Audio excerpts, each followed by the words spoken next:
ஓம் சாந்தி. இன்னைக்கு ஒரு ஆழமான விஷயத்த நம்ம மனசுக்குள்ள எடுத்துட்டு போக போறோம். நம்ம வாழ்க்கையில எத்தனை டைம் சொல்லியிருக்கோம், பாபா நான் முயற்சி பண்றேன் ஆனா மாயா ஜெயிச்சிடுது, நல்லா யோசிச்சு தான் ஸ்டார்ட் பண்ணேன் ஆனா பாதியிலேயே மனசு மாறிடுச்சு. யோகத்துல உட்கார்றப்போ அமைதி இருக்கு ஆனா வெளியில வந்ததும் பழைய பழக்கங்கள் வந்துடுது.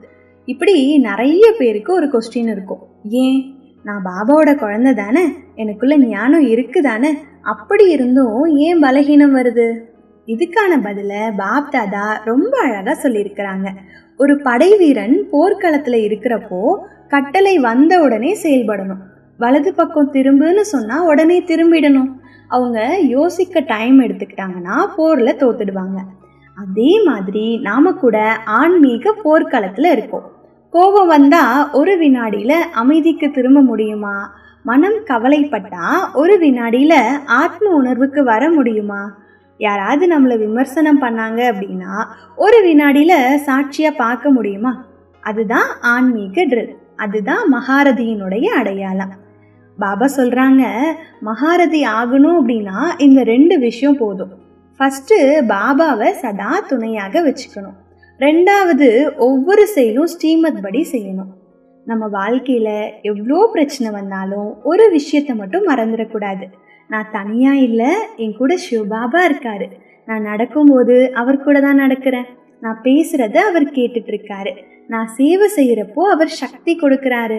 இந்த நினைவு நிலையாயிடுச்சுன்னா மாயைக்கு நம்மளை தொடவே முடியாது. நாம பல நேரம் பாபாவை நேசிக்கிறோம் ஆனா பாபாவை துணையாக வச்சுக்கிறது இல்ல.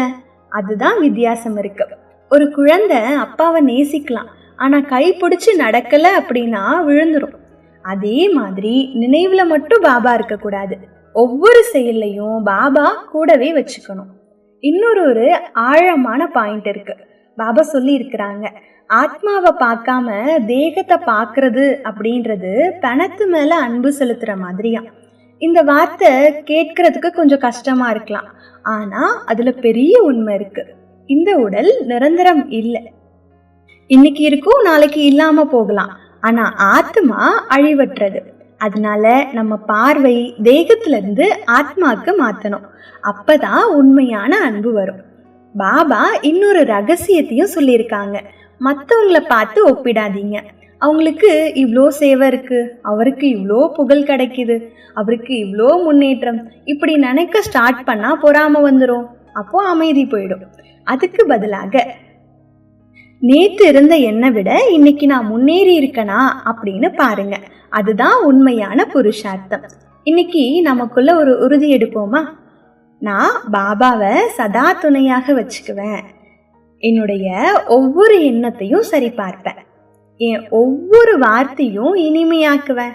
என்னுடைய ஒவ்வொரு செயலும் ஸ்ரீமத் படி இருக்கும்.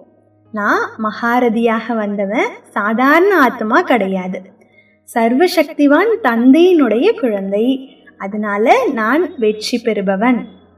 இன்னைக்கு இந்த ஸ்வமானத்தை நம்ம ஞாபகம் வச்சுக்கலாம். நான் மகாரதி ஆத்மா, சிவபாபா என்னுடைய சதா துணைவனாக இருக்காரு.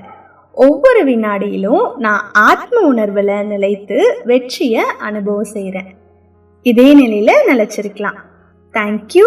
ஓம் சாந்தி.